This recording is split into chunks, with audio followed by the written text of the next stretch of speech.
Aric stumbled out of the undergrowth, his body aching, his spirit broken. Behind him, the jungle stood silent, its darkness concealing the horrors within.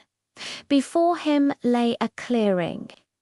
In the center, a dilapidated hut, its roof caved in, its walls rotting, a graveyard of memories. Aric collapsed onto the steps, overcome with exhaustion.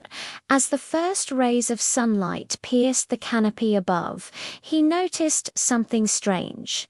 The jungle was eerily quiet. No birds sang, no insects buzzed, even the wind seemed to hold its breath.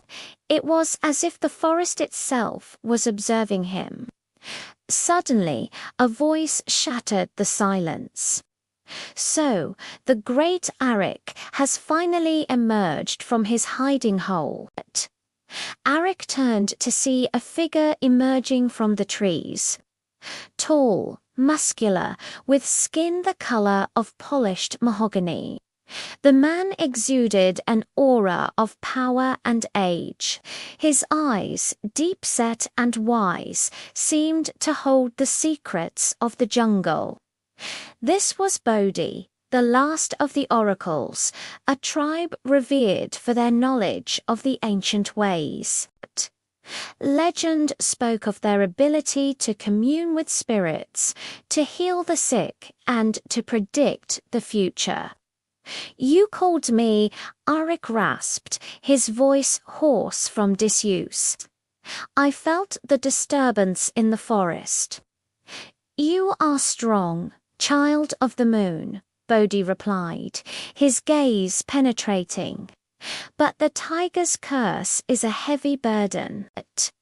Aric clenched his fists. "Is there no way to break it? I cannot bear this torment any longer." "There is a way," Bodhi said, his voice dropping to a solemn tone. "But the path is fraught with danger. Are you prepared to face your fears, Aric?" "I have no choice," Aric whispered, his eyes hardening with resolve. "My village is in peril. I must find the tiger." "Very well," Bodhi nodded, sensing the young man's unwavering determination. "But do not go alone. I will walk beside you." Aric's heart skipped a beat.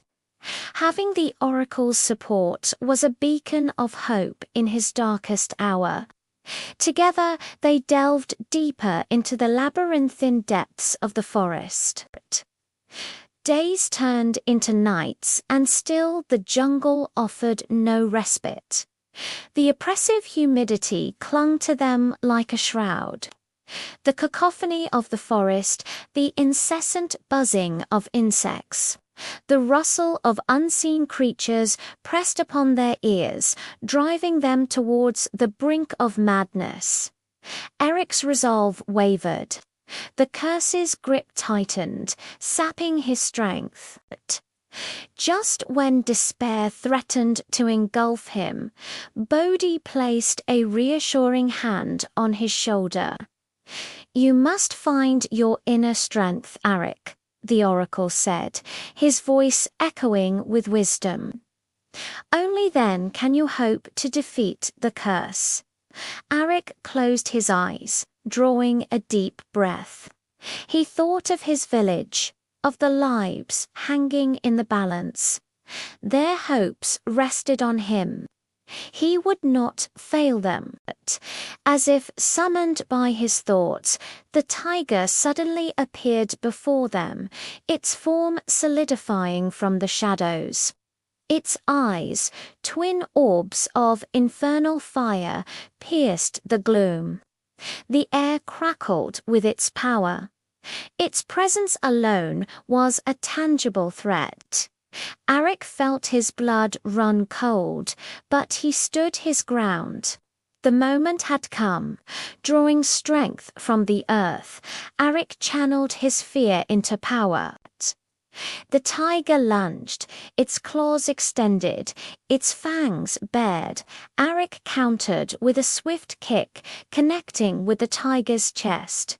The beast recoiled, momentarily stunned. This was no ordinary creature.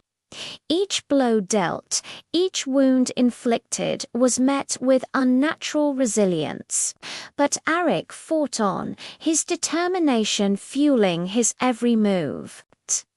Finally, with a desperate lunge, Aric managed to sink his teeth into the tiger's shoulder.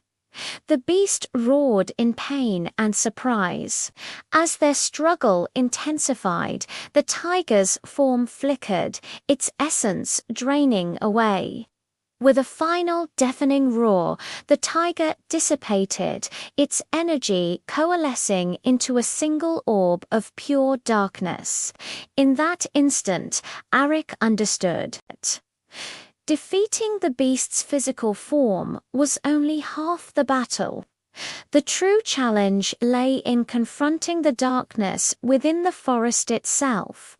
The air grew heavy, charged with the raw essence of the jungle. Aric felt the forest's consciousness all around him, its hatred palpable, its power overwhelming. He had walked into its domain as a conqueror, but now he was merely an intruder. The forest was not just a collection of trees and vines and soil. It was a living, breathing entity with a will of its own, and it was deeply disturbed. Aric's heart pounded against his ribs, his breaths coming in ragged gasps. But even as terror threatened to consume him, a new resolve solidified within his eyes. He was in the heart of the tiger's domain, the epicenter of the curse, and he would not back down. This was the final confrontation. There could be no retreat, no surrender. Only victory would suffice.